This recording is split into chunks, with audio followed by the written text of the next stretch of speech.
livro de Jonas, no capítulo 1, nós vamos ler nessa manhã dos versos de 4 a 11, e nós vamos ver que quando nós desafiamos o amor gracioso de Deus, existem consequências dessa desobediência. E quais são as consequências de nós desobedecermos à vontade de Deus? Qual é a consequência de você desobedecer o amor de Deus? Bom, versículo 4, capítulo 1 de Jonas, nos diz assim: mas, lembre-se sempre do mais, o Senhor lançou sobre o mar um forte vento, e fez-se no mar uma grande tempestade, e o navio estava a ponto de se despedaçar. Então, os marinheiros, cheios de medo, clamavam cada um ao seu Deus, e lançavam ao mar a carga que estava no navio, para o aliviarem do peso dela. Jonas, porém, havia descido ao porão e se deitado e dormia profundamente. Chegou-se a ele o mestre do navio e lhe disse: que se passa contigo, agarrado no sono? Levanta-te, invoca o teu Deus, talvez assim esse Deus se lembre de nós, para que não pereçamos. E diziam uns aos outros: vinde, lancemos sortes, para que saibamos por causa de quem nos sobreveio este mal. E lançaram sortes, e a sorte caiu sobre Jonas. Então lhe disseram: declara-nos agora por causa de quem nos sobreveio este mal. Que ocupação é a tua? De onde vens? Qual a sua terra? E de que povo és tu? E lhes respondeu: sou hebreu, e temo ao Senhor, o Deus do céu, que fez o mar e a terra. Então os homens ficaram possuídos de grande temor e disseram: que é isto que fizeste? Pois sabiam os homens que ele fugia da presença do Senhor, porque lhes havia declarado. Disseram-lhe: que faremos para que o mar se acalme? Porque o mar se ia tornando cada vez mais tempestuoso. Amém. Nós vamos aprender algumas lições importantes nesta manhã e continuaremos à noite, pois o texto tem muitas lições. Então nós temos que entender aquilo que nós começamos a falar semana passada. Você sempre precisa entender aquela pequena palavrinha que não pode fugir do seu vocabulário: o mais. O mais é a oposição à vontade de Deus, quando você diz mais. Quando Deus chamou Jonas para fazer a sua vontade, o que ele disse? Mas Jonas se levantou para fugir da presença do Senhor, versículo de número 3. Toda vez que Deus tem um propósito para a sua vida, e esse propósito, ele está no seu amor gracioso. E o propósito do amor gracioso de Deus não é que você fique para você, mas o propósito do amor de Deus é que você anuncie, é que você viva, que você não seja egoísta. Mas muitas vezes nós somos iguais a Jonas. Nós somos egoístas. O que Jonas fez? Eu não vou anunciar esse amor de Deus para ninguém não. Mas ele se opôs à vontade de Deus. E toda vez que você se opor à vontade de Deus, o mais de Deus vai entrar na sua vida também. É aí que nós entramos exatamente aqui nesse texto. Então, Jonas disse mais para Deus, Deus disse mais para ele. Você diz mais para Deus. Você coloca dificuldades, você coloca oposição, você coloca uma série de desculpas para não fazer a vontade de Deus. E toda vez que você fizer isso, Deus também vai se levantar e vai dizer: é mais? Então eu vou dar mais para você também. Eu vou colocar também um porém na sua caminhada. E é aí que muitas vezes as tempestades de Deus acontecem em nossas vidas. Porque Deus tem a sua vontade soberana e Ele tem a sua vontade permissiva. Ele tem. A vontade soberana era que Jonas fosse para Nínive, mas Jonas não quis. Então Deus permitiu que as tempestades da vida viessem na vida dele. Da mesma maneira, Deus tem uma vontade soberana para a sua vida, mas geralmente nós não queremos seguir a vontade soberana de Deus para a nossa vida. Nós precisamos o quê? Preferimos escolher a nossa vontade. E a Bíblia diz que existe a vontade do homem e a vontade de Deus. A vontade do homem é o quê? Há caminhos do homem que parecem bons, né, que parecem bom, mas levam à morte. Agora a vontade de Deus é qual? Aquilo que Jesus disse: eu sou o caminho, a verdade e a vida, ninguém vem ao Pai senão por mim. Deus tem uma vontade para a sua vida, mas muitas vezes você vai contra a vontade dele. E aí, o que acontece? Nós temos consequências. Quais são as consequências? Nós vamos aprender o seguinte, que toda vez que eu me levantar contra a vontade de Deus, nós vamos descobrir que eu serei afetado por causa da minha escolha errada. E todas as pessoas que estão ao meu redor serão afetadas. Primeiro grupo de pessoas que foi afetado aqui, nós vemos o quê? As pessoas que estavam ao redor.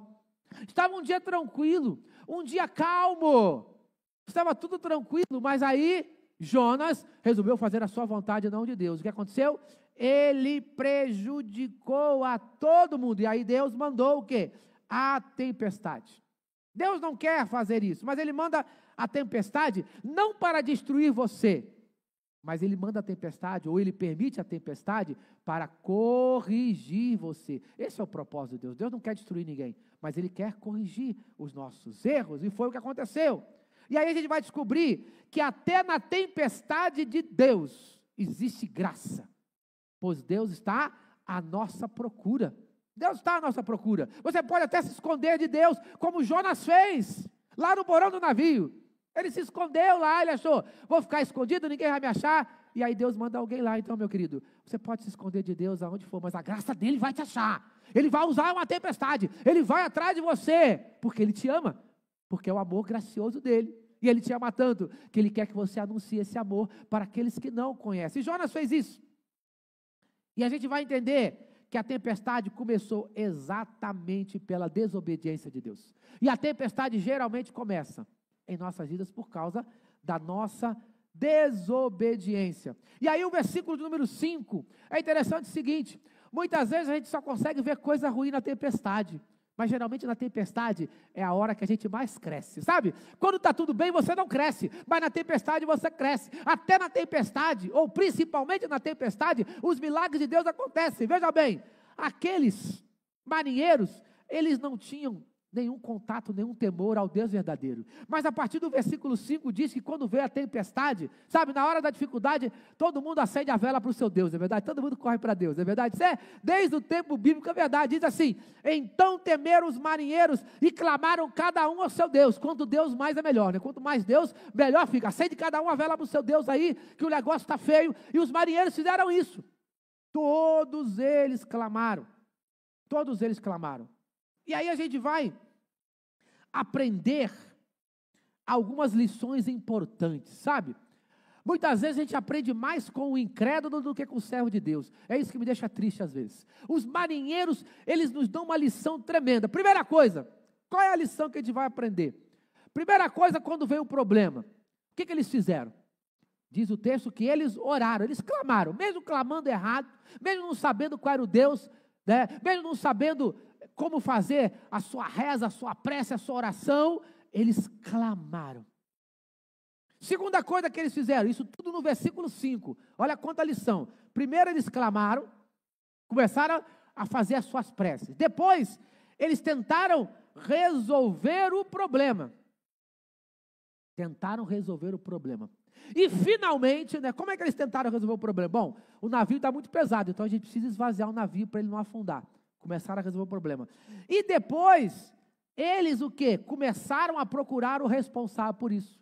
Siga o texto aí. Veja o versículo 5. Temeram os marinheiros, isto é, eles clamaram ao seu Deus, começaram a orar.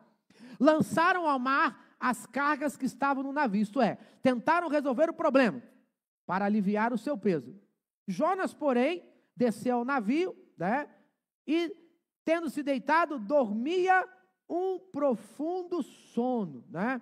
Então eles começaram a clamar ao seu Deus. Cada um buscava. Veja bem, é interessante que o ímpio busca a Deus sem conhecê-lo, e o justo dorme conhecendo a Deus. Veja que coisa triste. Nós, como servos de Deus, muitas vezes estamos dormindo um sono profundo. E o ímpio está buscando a Deus da maneira errada, mas está buscando. E os crentes não gostam de orar. Olha, a vida de oração de um muçulmano. O muçulmano tem 5 orações obrigatórias por dia. E a gente não tem coragem de orar nem nas refeições. Veja que vergonha. Essa é a vergonha que Jonas passa. Essa é a vergonha que nós passamos. O ímpio, sem conhecer a Deus, clama. E o justo, conhecendo a Deus, não clama. Olha, que lição terrível.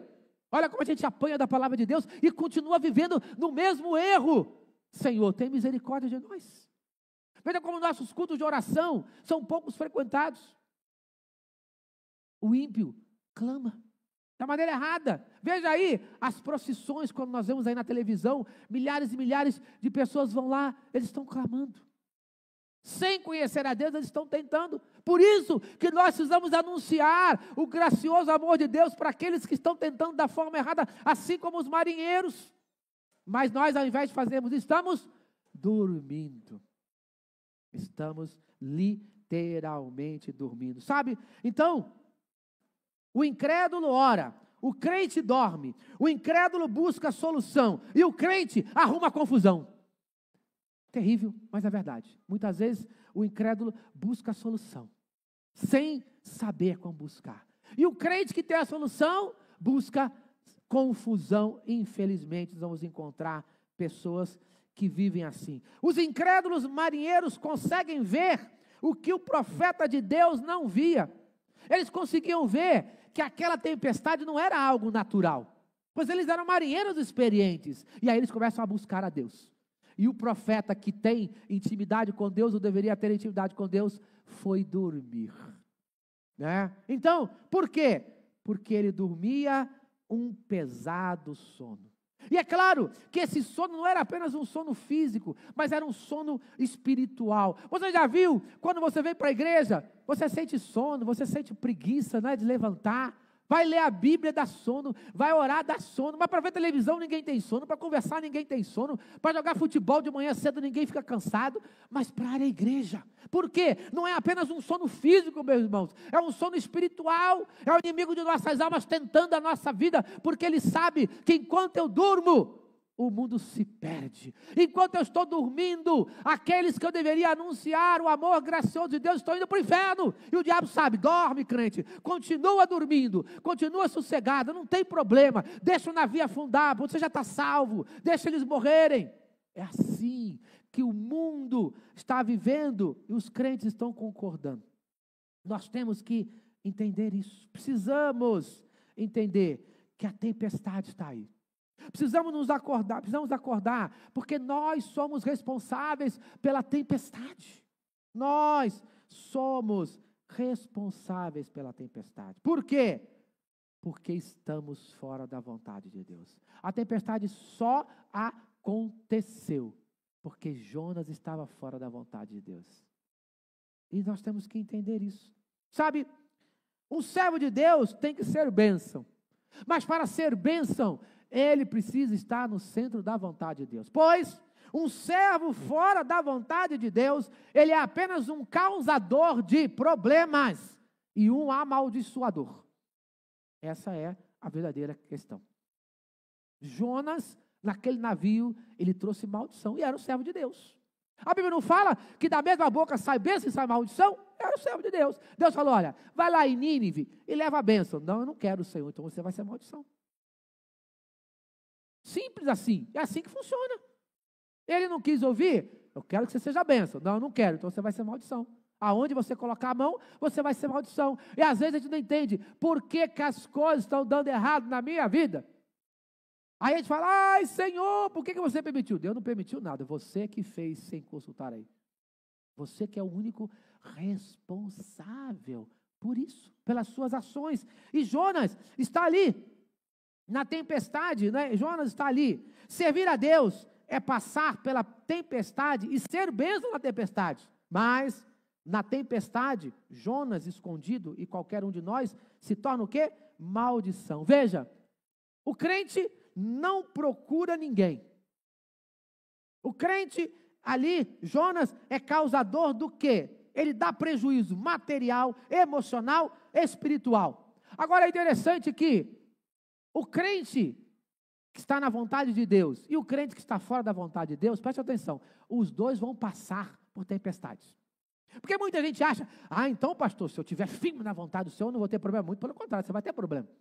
E aí, você pode ser um crente na tempestade como Jonas, ou um crente na tempestade como Paulo. A Bíblia fala que Paulo também passou pela tempestade. Mas veja bem, perfis diferentes. Jonas estava escondido na tempestade, navio. Paulo, na tempestade, ele foi dizer para todo mundo, olha, essa tempestade é meu Deus que está no controle. E se vocês obedecerem ao meu Deus, Deus vai salvar todo mundo. Veja, perfil diferente. Agora, se nós somos chamados para anunciar o amor gracioso de Deus, nós temos que ser quem? Paulo. Temos que ir no meio da tempestade e dizer, olha, a tempestade está acontecendo, mas o meu Deus vai te livrar da tempestade. Agora, se eu sou Jonas, eu vou me esconder, vou ficar quieto. Deixa a tempestade acontecer aí, eu não tenho nada a ver com isso. Veja bem, o crente Jonas, ele amaldiçoa, ele traz só prejuízo, mas aquele que é o Paulo, crente da tempestade, ele toma a frente, ele é bênção, ele procura ajudar a todo mundo, ele dá lucro, ele salva vidas. Veja o que aconteceu. Paulo, ele foi o responsável por salvar todas aquelas vezes. Ele disse, olha, o meu Deus disse que ninguém vai se perder se vocês obedecerem à ordem dele. Foi o que Paulo disse lá no livro de Atos. Então nós somos chamados para isso, para anunciarmos o amor gracioso de Deus, mesmo que seja na tempestade, principalmente na tempestade. Então a tempestade vai acontecer, seja você obediente ou não. Mas quando eu sou obediente, eu sou bênção na tempestade. Agora, quando eu sou desobediente, eu sou maldição. E aí eu preciso refletir nisso. Quem eu sou na hora da tempestade? Quem eu sou na hora da dificuldade, na hora da aflição? Quem eu sou? Eu sou o Jonas, maldição? Ou sou o Paulo, bênção? Existe uma diferença do procedimento. Mas Deus nos chamou para sermos o quê? Como Paulo, para anunciarmos o amor gracioso de Deus, mesmo que isso seja passar pela tempestade. Pois é lá na tempestade que as coisas vão acontecer, os milagres vão acontecer. E voltando àquele exemplo dos marinheiros, veja bem, o mais interessante é que, como eu disse, eles oraram primeiro, clamaram, eles tentaram resolver o problema e, finalmente, eles foram procurar o culpado. Depois de tudo isso, diz que o chefe lá do navio, ele desceu, né? Ele desceu e foi procurar, né? Segundo o versículo número 6, ele desceu para procurar o responsável. E é interessante que muitas vezes nós crentes, primeiro botamos a culpa em alguém, depois tentamos a solução e finalmente a gente ora, faz ao contrário. Geralmente a gente procura o culpado. Você é culpado. A gente já aponta o dedo e geralmente é assim. Primeiro a gente procura o culpado, depois tenta uma solução e depois a gente ora pedindo perdão, né, pela coisa errada que a gente fez. E aqui os maridos, não, primeiro vamos orar, vamos tentar resolver e depois eles procuraram o culpado. Olha que lição eles nos ensinam, não é verdade? Muitas vezes não.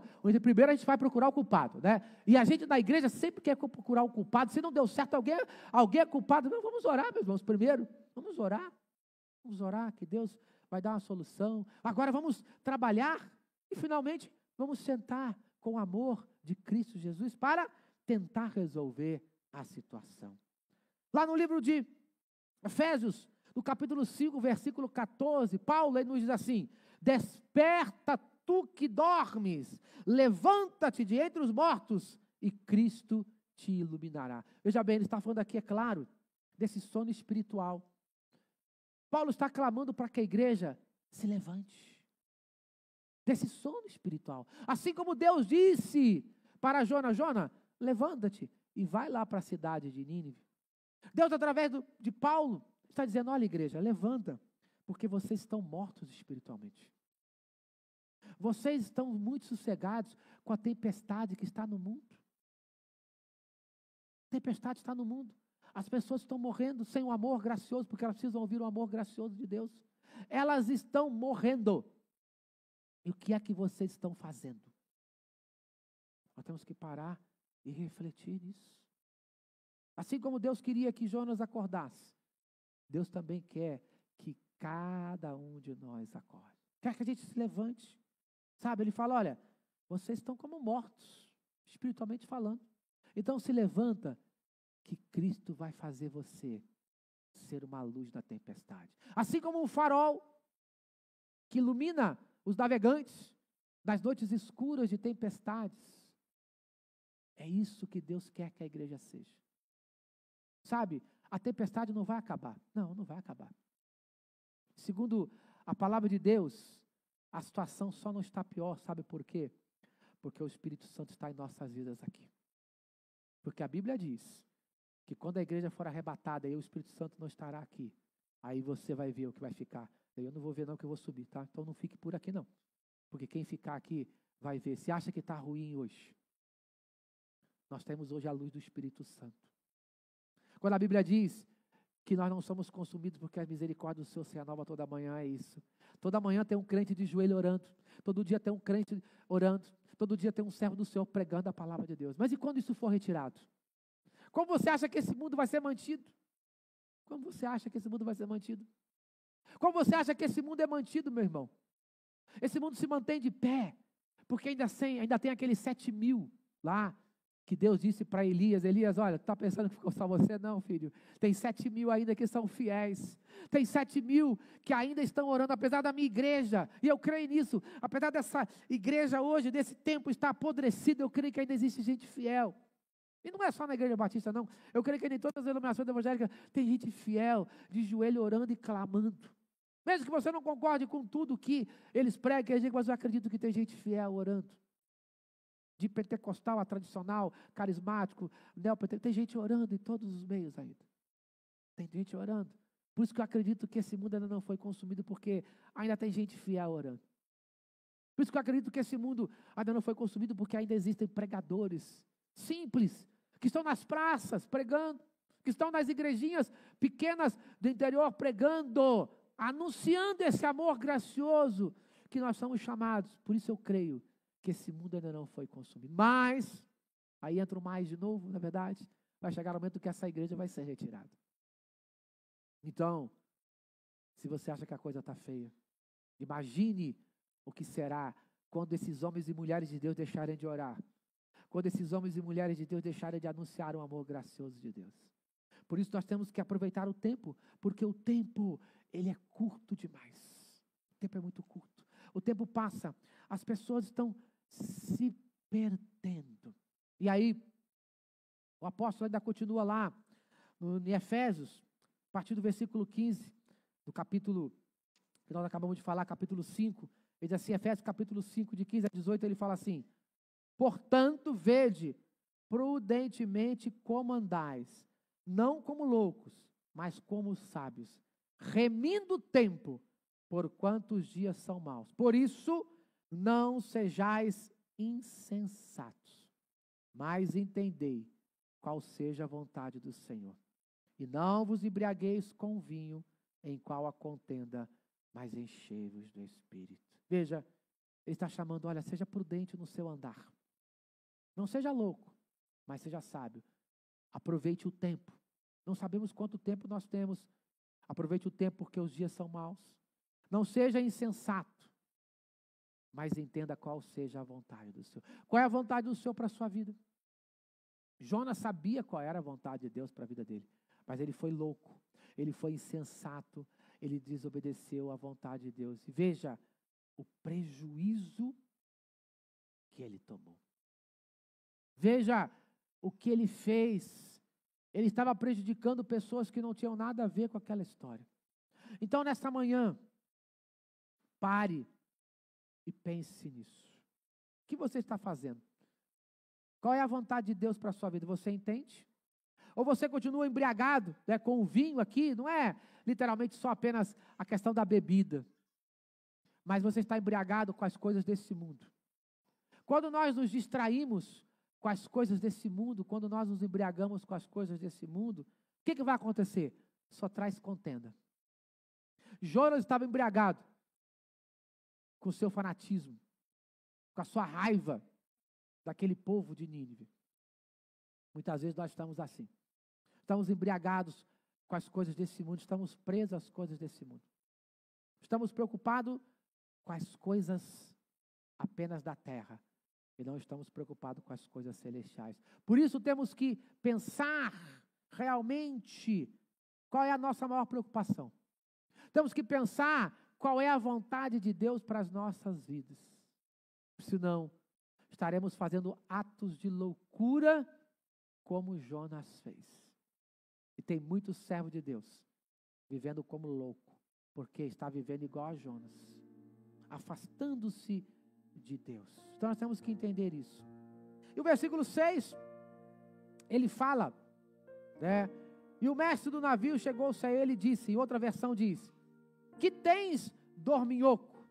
Levanta-te, clama ao teu Deus. Talvez assim ele se lembre de nós, para que não pereçamos. Chegou-se a ele. Veja que interessante. Muitas vezes o ímpio, ele está mais preocupado com o problema das pessoas do que o próprio servo de Deus. Muitas vezes o ímpio ajuda mais do que o servo de Deus. Muitas vezes o ímpio procura mais a Deus do que o servo de Deus. Está vendo aqui, Jonas estava dormindo, um dorminhoco. E aquele homem ímpio estava procurando Deus. Estava procurando quem pudesse resolver a situação. E muitas vezes nós estamos dormindo, enquanto o mundo está tentando ver, sabe? Aquele homem não sabe quem é Deus e procura Deus. Jonas sabe quem é Deus e não procura Deus. Jonas tem a solução do problema e não resolve. Veja, o interesse do ímpio e o desinteresse do profeta. A piedade do ímpio e a falta de piedade do profeta. É o que acontece com a gente. Muitas vezes o mundo é mais piedoso do que a gente. Muitas vezes o mundo ajuda mais do que a gente. Algo para refletir, algo para meditar. Veja, a falta de piedade. Todos iriam morrer e Jonas não estava nem aí para a situação. O mundo está perdido. Sem Cristo Jesus, as pessoas vão morrer. E muitas vezes nós estamos dormindo que nem Jonas. Não estamos nem aí para a situação. Nossos amigos, parentes, entes queridos vão morrer sem salvação. E nós não estamos nem aí. Mas o que eu digo é o seguinte: não adianta te esconder.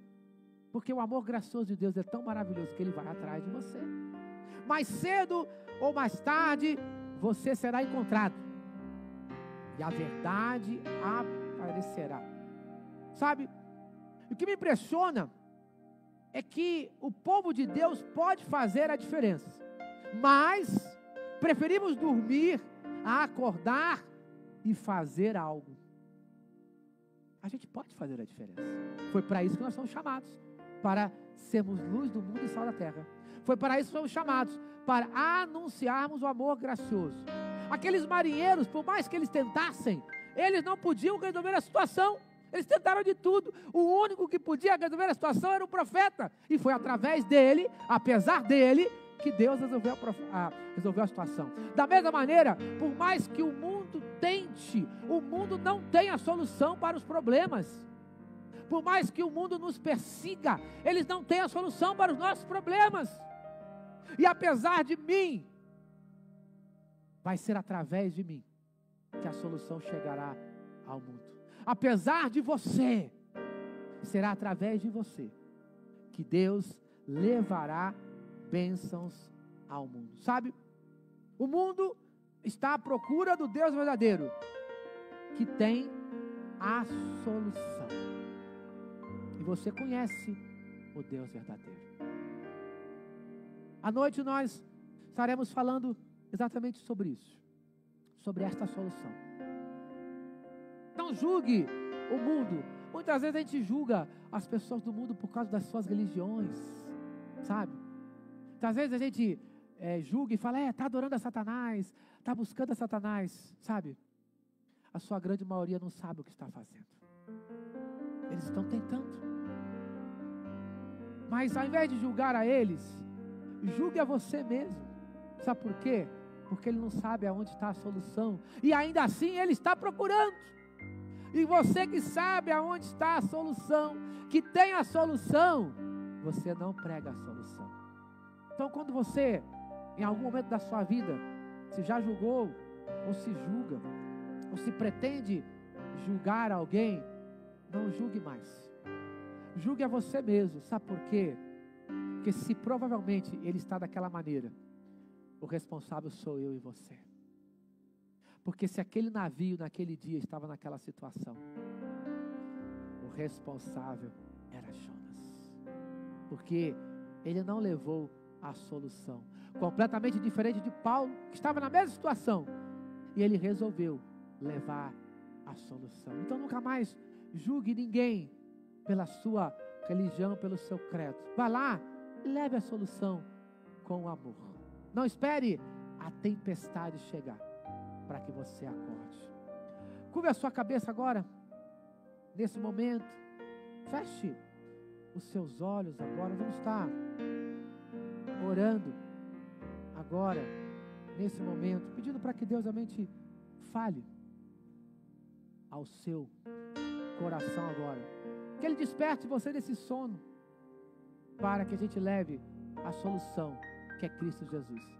Para que a gente anuncie o amor de Cristo Jesus. Oremos. Pai querido, Deus de amor, nós graças te damos, pois um dia nós conhecemos a solução, que é Cristo Jesus. Senhor, desperta-me deste sono. Desperta a tua igreja da incredulidade, do sono espiritual, ó Pai.